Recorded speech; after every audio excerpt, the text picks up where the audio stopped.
Genesis 14. Lot's captivity and rescue.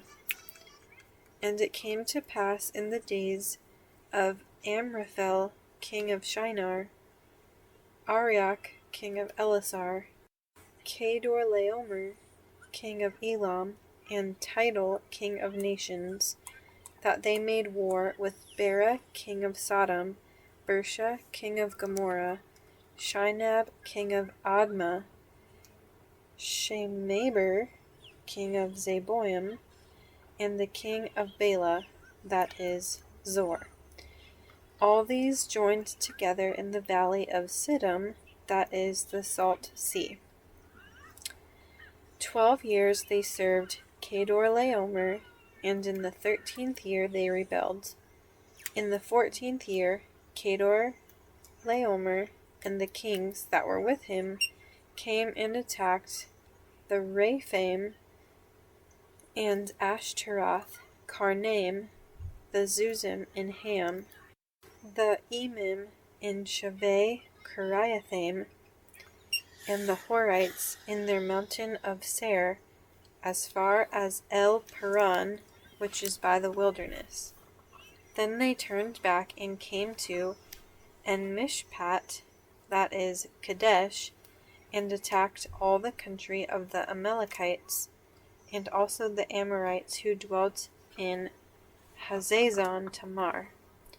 And the king of Sodom, the king of Gomorrah, the king of Admah, the king of Zeboim, and the king of Bela, that is, Zor, went out and joined together in battle in the valley of Siddim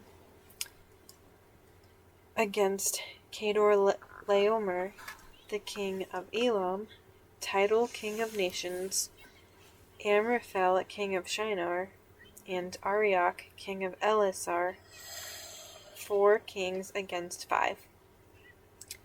Now the valley of Siddim was full of asphalt pits, and the kings of Sodom and Gomorrah fled.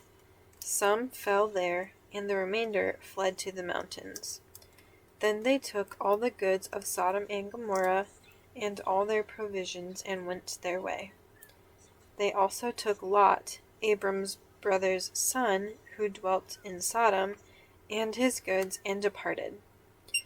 Then one who had escaped came and told Abram the Hebrew, for he dwelt by the terebinth trees of Mamre the Amorite, brother of Eshcol, and brother of Aner, and they were allies with Abram.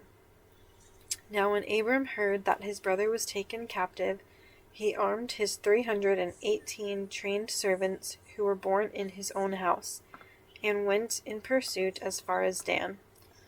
He divided his forces against them by night, and he and his servants attacked them and pursued them as far as Hobah, which is north of Damascus.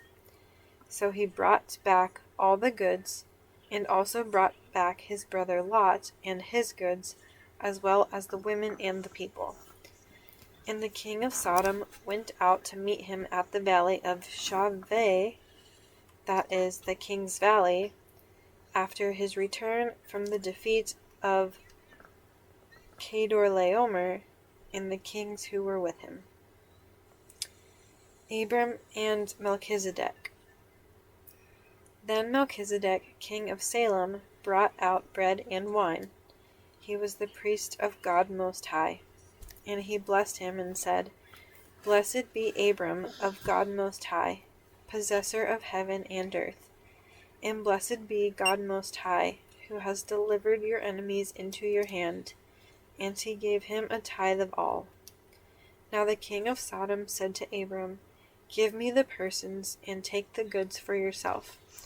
But Abram said to the king of Sodom, I have raised my hand to the Lord God Most High, the possessor of heaven and earth, that I will take nothing from a thread to a sandal strap, and that I will not take anything that is yours, lest you should say, I have made Abram rich, except only what the young men have eaten, in the portion of the men who went with me, Aner, Eshcol, and Mamre. Let them take their portion.